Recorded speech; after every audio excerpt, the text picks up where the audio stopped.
Պատերազմը սկսում են տղամարդիկ, իսկ խաղաղությունն արդեն կանանց գործն է։ Կովկասի կանայք հավաքվել են Երևանում քննարկելու գեղեցիկ սեռի ներկայացուցիչների նկատմամբ ոտնձգությունների դեմ պայքարի միջոցները։ Մի ռեգիոնն է, որտեղ բավականին շատ կոնֆլիկտներ կա, եւ կինը մեծ դեր ունի խաղաղության, ուրեմն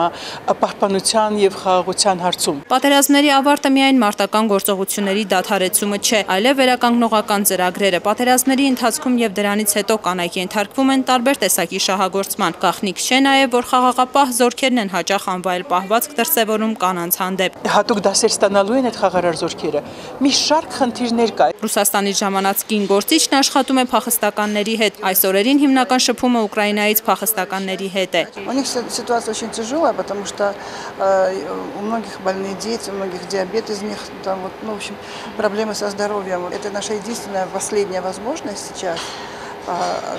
общаться и поднимать какие-то проблемы перед своими правительствами. ԵԱՀԿ ներկայացուցիչը Կովկասի կանայք խաղաղության եւ բարեկեցության համաշարժման ներկայացուցիչներին ամերիկյան փորձն է փոխանցում։